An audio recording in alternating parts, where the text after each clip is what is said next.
खुलुमबाय welcome back to माय channel नोंथांमोना जुदि आंनि गुबुन भिडिअसफोरखौ नायाखैब्ला आं सपना बर' दिनैनि भिडिअआव आं मोनसे मेकअप टिउटोरियल खालामगोन ओमफ्राय आंनाव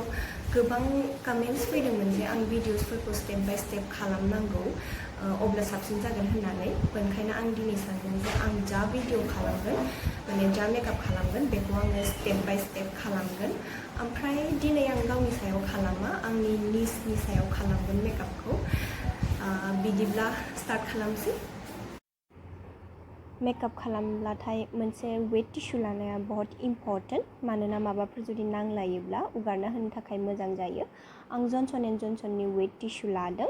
ओमफ्राय आंनि निसा बेनो जोङो मेकअपखौ स्टार्ट खालामसै आङो फेसखौ क्लिन खालामनानै होखाबाय बेनि उनाव आं मयस्चराइजारबो फोननानै होबाय आङो दा आइब्र' फोनगोन एन्ड आं सानफ्रामबो आइब्र'निफ्रायनो स्टार्ट खालामखायो आङो ब्राउन कालारनि जेल आइलाइनार लानानै ओमफ्राय फ्लेट ब्रास मोनसे लानानै जितु आइब्र' ब्राश बेखौ लानानै आङो आइब्र'खौ ड्र' खालामगोन दा एन्ड आइब्र' ड्र' खालामनायाव बहुत इम्परटेन्ट खोथा आरोना सानफ्रामबो गाहायनि लाइनजों स्टार्ट खालामनांगौ बेखौ लाइनखौ मोजाङै बोना लानानै माने जेरैबायदि शेप होयो बेखौ मोजाङै बोना लानानै उनथिंनिफ्राय बेखौ डार्क खालामबोनांगौ जे आइब्र'आ स्टार्टिंनिफ्रायनो डार्क जाया बेखौ उनथिंनिफ्राय डार्क खालामबोनांगौ ओमफ्राय जेला बियो सिगांथिं मोनफैगोन बेखौ एसे लाइट खालामबोनांगौ होमबानिया आइब्र'खौ नेचारेल नुयो आं बिदिनो खालामो माने सिगांथिं एसे लाइट दोननानै उनथिं डार्क खालामो एन्ड आइब्र'खौ नोंथांमोना माबाजों लाइक पाउडारजोंबो ड्र' खालामनो हायो or else आइब्र' पेन्सिलबो इउज खालामो बहुतानो माने जाय जेरैबायदि गोसो बेनिफ्राय आं दिनै खालामदों जेल आइलाइनार लादों आं जेल आइलाइनार बांसिन इउज खालामो जेल आइलाइनाराबो मोजां पाउडाराबो मोजां ओमफ्राय पेन्सिलाबो मोजां नोंथांमोना जिजों कम्फर्टेबल बेजोंनो खालामनो हागोन आंनि आइब्र'आ फारसे जाबाय आङो गुबुन फारसेखौबो आखिनानै लानोसै आं एबार फोनगोन प्राइमार आङो कालारबारनि प्राइमार लादों ओमफ्राय बेखौ आङो आइलिड ओमफ्राय फेसआव फोनगोन एक्चुअलि बेखौ मयस्चराइजार फोनखांनानै आइब्र' फोननायनि सिगाङाव लागायनांगौमोन बाट जेबो नङा आं बावदोंमोन दाबो लागायजायो ओमफ्राय दा आं लागायगासिनो प्राइमारा जोंनि स्किनखौ स्मुथ खालामनायाव बहुत हेल्प खालामो ओमफ्राय जों जा मेकआप लगायगोन फाउन्डेसन एन्ड एभ्रिथिं माने होल मेकआप ना बेखौ होल्ड खालामनानै लाखिनायाव बे प्राइमारा बहुत हेल्प खालामो बेनिखायनो मेकआप फोननायनि सिगां प्राइमार लगायनाया बहुत बारा इम्परटेन्ट आं एबार फोनगोन आइ मेकआपनि थाखाय बेस्ट आङो क्राइलेननि FS22 सेटखौ लानानै आङो आइलिडाव फोननानै होगोन जेला बेखौ जों आइलिडाव फोनगोन होमबानिया आइब्र'खौबो डिफाइन नुगोन ओमफ्राय जोङो मोजाङै पुरा आइलिडाव फोननानै लानांगौ ओमफ्राय आङो लाइटार सेट इउज खालामदों बेहाय मानोना बेयाव जुदि गुफुर जायोबा ओमफ्राय जोंनि मोननै आइलिडाबो जेला सेम टननि जागोन होमबानिया आइ शेड'खौ मोजां नुगोन आलदा नुनाय नङा बेनिखायनो आङो फारनैथिंबो बे बेसखौ लागायनानै लाग्रोबाय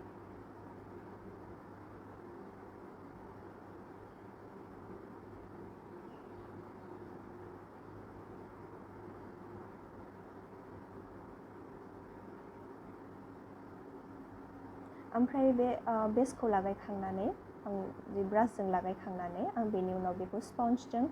डेप खालामनानै आङो बेखौ ब्लेन्ड खालामनानै होगोन आरो मोनसे इम्परटेन्ट खोथा जेला ब्लेन्ड खालामगोन बेखौ उगारनानै होनाङा बेखौ जास्ट डेपल' खालामनानै होनांगौ लाइक डेप बिदि आरोना माने जेला हुगारनानै होगोन होमबानिया बियो ओंखारलांनो हागौ आरो डेप खालामबाथाय बियो जायगायावनो थानानै मोजाङै ब्लेन्ड जालांगोन बेखौ ब्लेन्ड खालामखांनानै आङो बेखौ पाउडारजों सेट खालामगोन पाउडारजों बेनिखायनो सेट खालामो मानोना जोंनि बेस मेकआपआ एसे गिसि थायो ओमफ्राय जेला जों बेखौ पाउडार फोननानै होगोन होमबानिया जोंहा बे बुस्थुआ आइ शेड' फोननायाव इजि जायो ओमफ्राय हार्श लाइन क्रिएट जानाय नङा बेनिखायनो बेखौ पाउडारजों सेट खालामनानै लानाय जायो नोंथांमोनाबो खालामबानो जाबाय बेनि उनाव आं फोनगासिनो आइ शेड' आङो I love revolutionनि डार्क ब्राउन मोनसे शेड लानानै आङो डाइरेक्ट लाइन ड्र खालामदों आं दिनै एसे आलदा खालामनो नागिरदों माने काट क्रिसखौनो खालामगोन खिन्थु आङो एसे आलदा खालामगोन दिनै ओमफ्राय आङो इमाजिनेरि क्रिस लाइन ड्र खालामगासिनो मानोना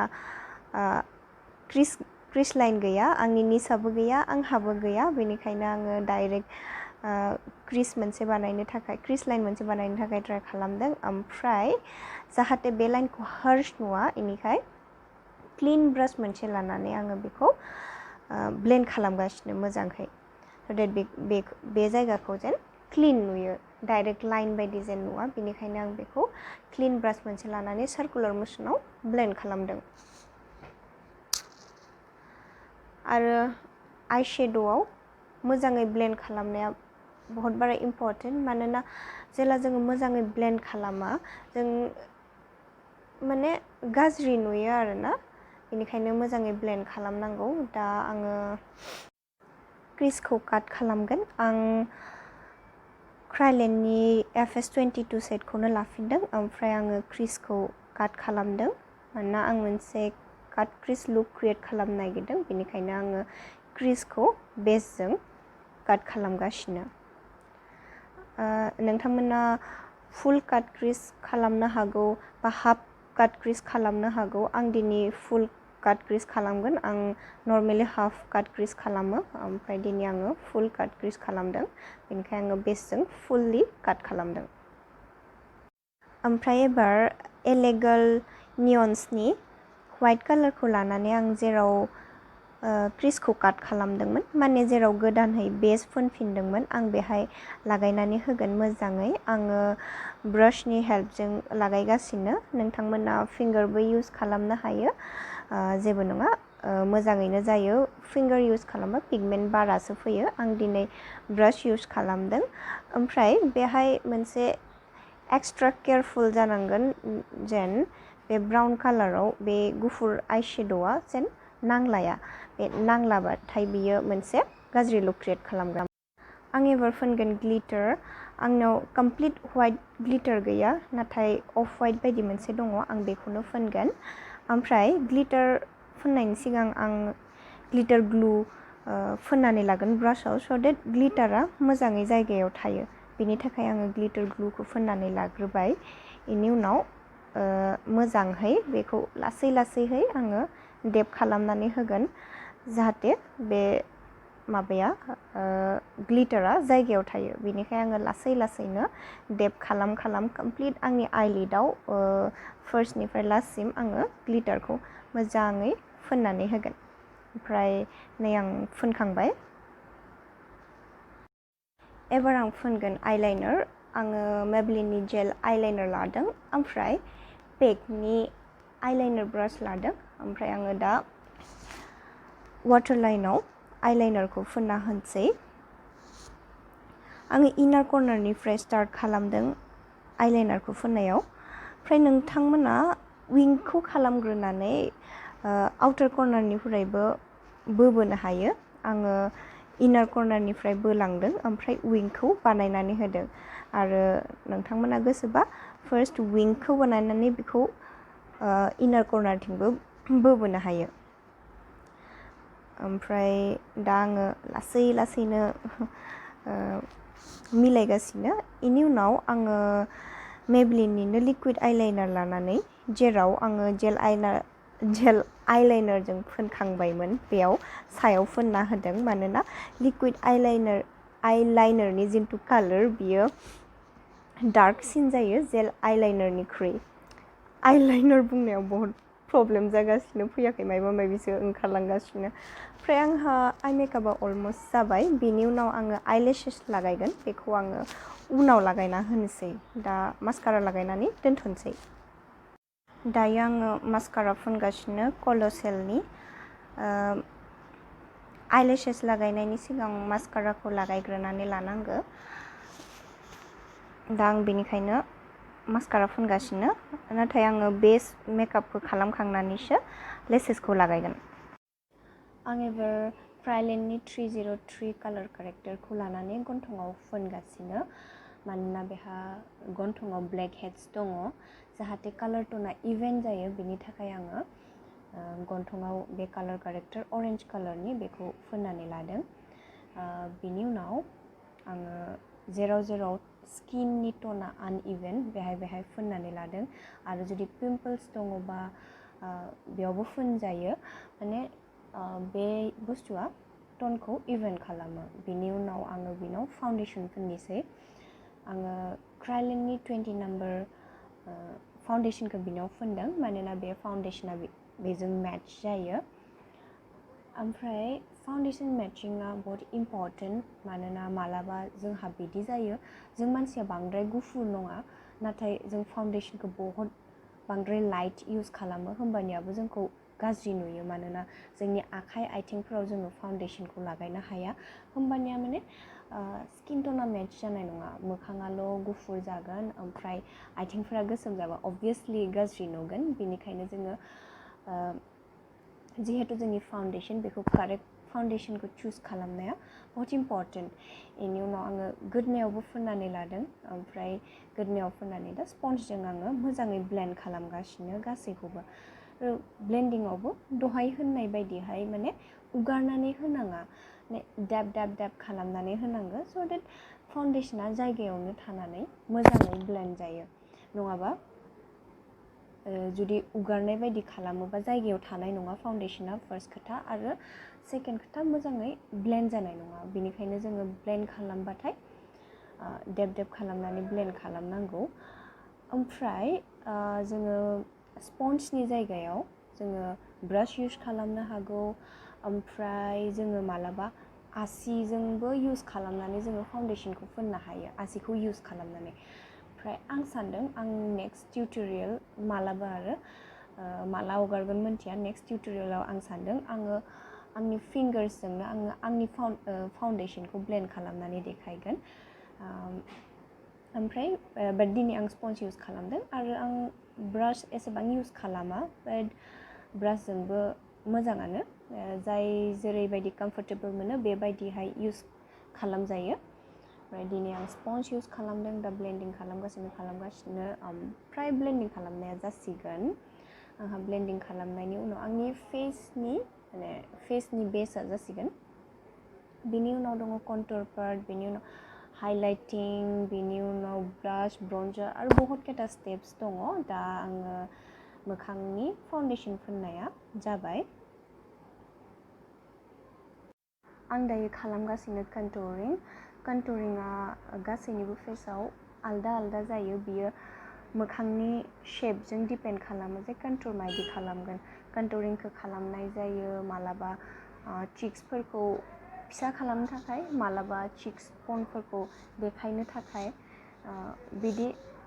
काट खालामनाय जायो आरो आंनि निसनिया चिक बनसा एसे गिदिर गिदिर स' आं एसे फिसा खालामनो ट्राइ खालामदों। ओमफ्राय गन्थङा एसे नाब्ले एसे नङा गन्थङा नाब्ले ओंखाय आङो गन्थंखौ एसे जंब्लिट खालामनो ट्राइ खालामगोन। ओमफ्राय बाखिखिना बिना एसेबां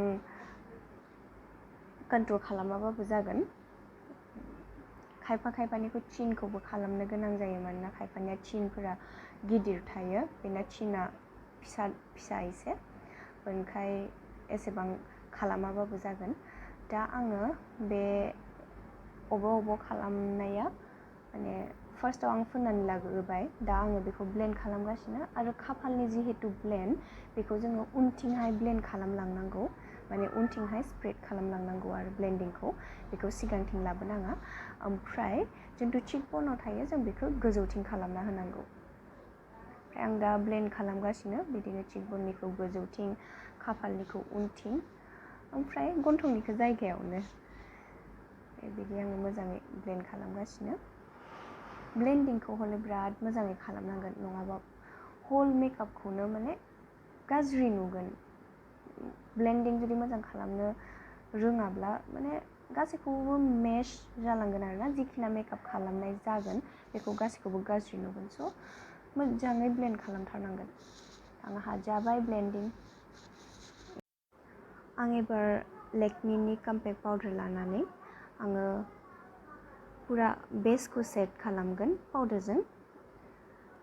बेसखौ जुदि पाउडारजों सेट खालामाबा बियो क्रेक जानायनि चान्सेस दङ, बेनिखायनो जोङो बेस मेकआपखौ खालामखांनानै बेखौ पाउडारजों सेट खालामनांगौ। बेनि उनाव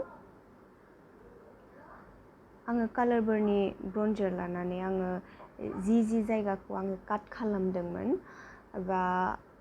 कन्टुर खालामदोंमोन बे जायगायाव आङो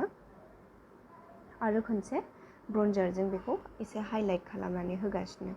आं जेराव काट खालामदोंमोन लाइक चिक बन्स, ओमफ्राय गन्थं आरो खाफाल,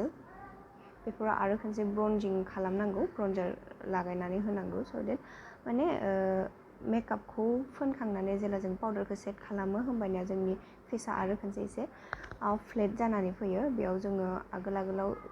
जेरै कन्टुर खालामदोंमोन बेयाव जुदि ब्रन्जारखौ आरो खनसे फोननानै होयो होमबानिया आरो खनसे हाइलाइट जानानै फैयो। बेनिखायनो जोङो ब्रन्जिंखौ खालामो। ओमफ्राय दिनै ब्लाशनि जायगायाव पिच कालारनि लिपस्टिक इउज खालामदों,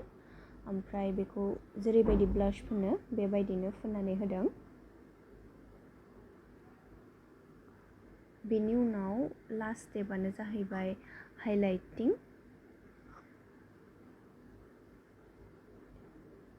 आङो सुगारनि हाइलाइटार लानानै हाइलाइटिं एरियासफोराव हाइलाइट खालामनानै होबाय आरो बेनो अलमस्ट डान मेकआपआ। बेनि उनाव लिपस्टिकआ दङ, आङो लिपस्टिकखौ फुननानै होनोसै। एबार आङो लिपस्टिक फुनगासिनो। आङो L18नि डार्क ब्राउन शेड मोनसेखौ लानानै आङो गुस्थिखौ एसे एक्सट्राहै आखिदों। बेनि उनाव मोनसे पिच कालारखौ लानानै आङो लिपस्टिकखौ फिल इन खालामनानै होदों। आङो मोननै कालार इउज खालामदों।